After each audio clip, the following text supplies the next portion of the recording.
నమస్తే అండి అందరికీ. నేను మీ Madhavi Krishna. Welcome to my channel Madhavi Krishna's Navarasa Kathamalika Telugu audio stories. వినండి, వింటూనే ఉండండి. ప్రతిరోజు సరికొత్త ఎపిసోడ్లని. ఈ కథలు కనుక మీకు నచ్చినట్లయితే తప్పకుండా లైక్ చేయండి. అలాగే నా ఛానల్ని సబ్స్క్రైబ్ చేసుకోవడం మర్చిపోకండి. ఓయ్ పిల్ల నీ గొప్పేంటి 19వ భాగం. వాట్? షాకింగ్గా అరిచాడు చిన్నగా భార్గవ. హా, తన పేరు కృష్ణ, మేడంకి తమ్ముడు, వివరించింది హరిణి. రియలీ? కొన్ని క్షణాల తర్వాత తేరుకున్న అతను నమ్మలేనట్టుగా భాగ్యరేఖ వైపు చూశాడు.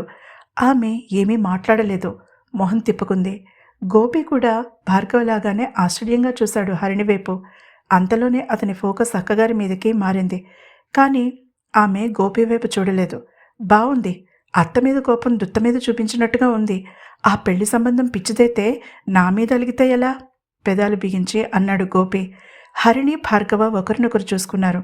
భార్గవకి విషయం తెలియదని అర్థమైంది హరిణికి. అంతేకాదు, ఇప్పుడు వాళ్ల ముందు తను ఆమెని హరి అని పిలవకుండా చూసుకోవాలి. టెన్షన్ పడుతూ అనుకుంది హరిణి. శిరీష అన్నయ్య భార్గవ అమెరికా నుంచి వచ్చి 3 నెలలవుతోంది. ఇక్కడ జాయిన్ అయ్యి 10 రోజులైంది. ఆ విషయమే ఆలోచించలేదు తామిద్దరూ. అసలు ఒక అబద్ధం చెప్తే దాన్ని కవర్ చేసుకోవడానికి మరెన్ని చెప్పాలో అవన్నీ గుర్తుపెట్టుకోవడం మరొక యజ్ఞం. అసహనంగా అనుకుంది హరిణి. అందుకే నిజం నిష్ఠూరంగా ఉన్నా మనసుకి ప్రశాంతంగా ఉంటుంది అని కూడా అనుకుంది. నాకు ఎవరి మీద కోపం లేదు. Leave me alone. లైబ్రరీకి వెళ్లే పని లేదు. నేను మధ్యాహ్నం సెలవు పెట్టాను. సో నేను ఏం చేసినా వాడికి అనవసరమని చెప్పండి. భార్గవ్ వైపు తిరిగి కోపంగా అంది భాగ్యరేఖ. అతను ఏమీ మాట్లాడలేదు. గోపి వైపు చూసి భుజాలు స్ట్రక్ చేశాడు. అక్కా, మరీ చిన్నపిల్లలా బిహేవ్ చేస్తున్నావు అనిపించడం లేదా? అయినా వాడికి నిన్ను చేసుకునే అదృష్టం లేదనుకుని వదిలిపడే. ఇక నాన్న నీకు సంబంధాలు చూడకుండా చూసే బాధ్యత నాది. కొంచెం మందలింపగా, కొంచెం బ్రతిమాలుతున్నట్టుగాను అన్నాడు గోపి. రేఖ అతని వైపు నుంచి మొహం తిప్పుకున్నట్టు పక్కకి తిరిగి కూర్చుంది. తామిద్దరూ అపరిచితుల ఎదురుగా వ్యక్తిగత విషయాలు మాట్లాడుకుంటున్నారన్న విషయం అక్కా తమ్ముళ్ళు ఇద్దరూ గుర్తించలేదు. చిన్నపిల్లల్లా గిల్లికచ్చాలు పెట్టుకుంటున్నారని కూడా వాళ్ళు గమనించుకోలేదు. అరే, మీ వాచ్ చాలా బాగుందే అంది భార్గవ్ చేతికి ఉన్న బ్రౌన్ కలర్ స్ట్రాప్ ఉన్న వాచ్ చూసి భాగ్యరేఖ. ఒమేగా డెవెలీ కంపెనీ, 14,50,000 సుమారుగా చెప్పాడు గోపి. భార్గవ థ్యాంక్ యూ చెప్పేలోపుగా భాగ్యరేఖ కళ్ళు పెద్దవయ్యాయి. ఎందుకో తెలీదు, భార్గవ్కి ఆ వాచ్ పెట్టుకున్నందుకు గిల్టీగా అనిపించింది. కారణమంటూ ప్రత్యేకించి ఏమీ లేదు. భాగ్యరేఖ అంతలోనే సర్దుకుంది. మీ షర్ట్ చాలా బాగుంది అంది చిన్నగా నవ్వి భార్గవ్తో. Brooks Brothers regular fit white shirt, ఖరీదు 10,000 సుమారుగా అన్నాడు గోపి. కళ్ళు పెద్దవి చేసుకుని చూస్తున్నారు భార్గవ, హరిణి. అక్కా తమ్ముళ్ళిద్దరూ తనని ఆడుకుంటున్నారేమో అనిపించింది ఒక క్షణం భార్గవ్కి. అంతలోనే రేఖ తమ్ముడి వైపు కోపంగా చూసింది. అసలు నీ సమస్య ఏంటి? మనిషిని డబ్బులతో కొలుస్తావా? ఆ బట్టల ఖరీదు ఎంతైతే నాకెందుకు? వాచ్ ఖరీదు ఎంతైతే నాకెందుకు? ఇక ఆయన వేసుకున్న షూ ఖరీదు 1,00,000 రూపాయలంటావా? అడిగింది భాగ్యరేఖ కోపంగా గోపితో. 99,000 గోపి నోరు విప్పకముందే భార్గవ్ చెప్పేశాడు తల వంచుకుని. అంతలోనే తను స్టూడెంట్, ఆమె టీచర్ కాదని గుర్తొచ్చి తలెత్తి సూటిగా ఆమె కళ్ళలోకి చూశాడు. ఆమె తనని ఏగాదిగా చూస్తుంటే అదోలా అనిపించి ఇబ్బందిగా కదిలాడు భార్గవ్. నా కంటికి గోపిగాడి షర్టుకి మీ షర్టుకి తేడా కనిపించడం లేదు. మరీ మిమ్మల్ని అమాయకులను చేసి ఎక్కువ కమ్మేశారేమో చూసుకోండి అంటూ తమ్ముడి వైపు తిరిగింది భాగ్యరేఖ. భార్గవ ఆమె కామెంట్కి వస్తున్న నవ్వుని ఆపుకున్నాడు. నవ్వితే తనని కూడా తిడుతుందేమో అని భయం వేసింది భార్గవ్కి. అక్కా, ఎలానూ నాతో మాట్లాడేశావురా. రా, సరదాగా ఐస్ క్రీమ్ తిని ఇంటికి వెళదాం. మళ్ళీ మొదటికి వచ్చాడు గోపి. హరిణి మనసు హర్షాతిరేకంతో పులకించిపోతోంది. గోపి అని భాగ్యరేఖ అన్నప్పటి నుంచి తన పక్కన నిలబడినది తన గోపి అనుకుంటేనే ఆమెకి ఏనుగెక్కినంత సంబరంగా ఉంది. అందుకే అసలు తను వచ్చిన పని మర్చిపోయింది. సూరజ్ అతనికి అందించమన్న కబురు కానీ, శిరీష దెబ్బ కానీ ఆమెకి గుర్తులేనే లేవు. గోపి అన్న పేరే ఆమె మనసు పదే పదే చెప్పిస్తుంటే వేరే ఆలోచనకి తావెక్కడా? అందుకే కొద్దిగా ఆదమరుపుగా ఉంది. నాకు ఇప్పుడు ఎక్కడికి రావాలని లేదు గోపి. ప్లీజ్ కొంతసేపు ఒంటరిగా ఉండనివ్వు. కాలేజ్ టైం అవ్వగానే ఇంటికి వచ్చేస్తాను ఎన్నడూ లేనిది కోపం వదిలేసి అలసటగా చెప్పింది భాగ్యరేఖ. ఇక తమ్ముడితో కూడా గొడవపడే శక్తి లేనట్టుగా తిరిగి కూర్చుండిపోయింది. సరే, నాకు కాల్ చేయి, నేను వచ్చి తీసుకువెళ్తాను, సరేనా? కొద్దిగా దగ్గరికి వచ్చి ఆమె చేతులు పట్టుకుని అడిగాడు మార్ధవంగా గోపి. రేఖ కళ్ళల్లో నీళ్లు తిరిగాయి. ఆమె చప్పున రెప్పలు ఆడించి నీళ్లు బయటికి రాకుండా ఉంచడానికి ప్రయత్నిస్తూ చిన్నగా తల ఊపింది. అప్పుడు పూర్తిగా దృష్టి పెట్టింది హరిణి మీద. ఈ అమ్మాయి ఎవరు? నీతో నేను ఎప్పుడూ చూడలేదు ఆశ్చర్యంగా అడిగింది. నా చెల్లెలు హరి చెప్పబోయాడు భార్గవ. శిరీష్ అండి నా పేరు, చప్పున చెప్పేసింది హరిణి. భార్గవ్ కళ్ళు విశాలమయ్యాయి ఆశ్చర్యంతో. అన్నట్టు చెప్పడమే మర్చిపోయానన్నయ్య, హరికి దెబ్బ తగిలింది, సూరజ్ సార్ దాన్ని హాస్పిటల్కి తీసుకువెళ్లారు అంటూ అసలు విషయం అప్పుడు చెప్పింది. భార్గవ్ పూర్తిగా కన్ఫ్యూజ్ అయిపోయాడు. ఇప్పుడు నేను హరిణిని ఇంటికి తీసుకువెళ్లాలా, శిరీషనా?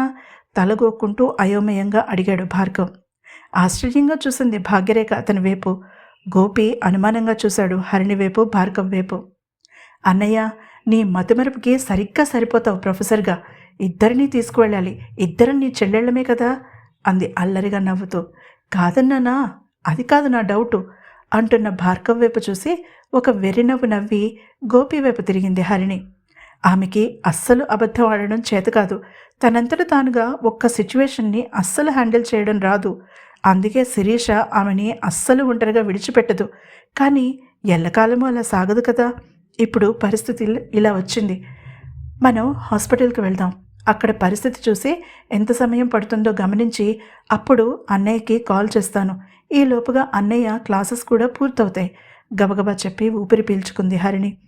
ఏదో పాఠం బట్టి చెప్పినట్టుగా అంటున్న ఆమె వైపు తతిమ్మ ముగ్గురు విచిత్రంగా చూశారు. తను ఎక్కడో ఏదో పొరపాటు చేసిందేమో అన్న సందేహం మొదలైంది హరిణిలో. ఆమె అవస్థ చూసి జాలి వేసింది గోపికి. పదండి వెళ్దాం అన్నాడు వెనక్కి తిరుగుతూ. బ్రతుకు జీవుడా అని తేలికగా ఊపిరి పీల్చుకుంది హరిణి. హరి పిలిచాడు భార్గవ. ఠక్కున ఆగిపోయింది హరిణి. ఆమె గుండె గుబేల్మంది. ఓరగా గోపి వైపు చూసింది. అతను ఆమెనే పరీక్షగా చూస్తున్నాడు. లోపల బెదురుతున్నా పైకి మాత్రం మొహం నిండా నవ్వు పులుముకుంది హరిణి. వెనక్కి తిరిగి కళ్ళు గుండ్రంగా తిప్పింది. అన్నయ్య, నేను సిరిని, హరిణి దగ్గరికి వెళ్తున్నాను సహనంతో చెప్తున్నట్టుగా నటించింది. అదే హరికి ఎలా ఉన్నది నాకు కాల్ చేయి, నేను క్లాస్ అయ్యాక మిమ్మల్ని పిక్ చేసుకుంటాను, అక్కడే వెయిట్ చేయండి అన్నాడు భార్గవ. బిగబట్టిన ఊపిరిని మెల్లగా వదులుతూ రిలాక్స్ అయ్యింది గోపి నవ్వుతూ ఆమెతో అడుగులు వేయడంతో. భార్గవ తిరిగి కూర్చుండిపోయాడు. అదేంటి, మీకు క్లాసెస్ ఉన్నాయన్నారు కదా అంది ఆశ్చర్యంగా భాగ్యరేఖ. లేవు, అందుకే లైబ్రరీకి వచ్చాను అన్నాడు చిన్నగా నవ్వి భార్గవ. గెట్టాల్లో మీసలు షేవ్ చేసి 2 రోజులైనట్టుగా చెంపలు గరుగుగా కనిపిస్తున్నాయి.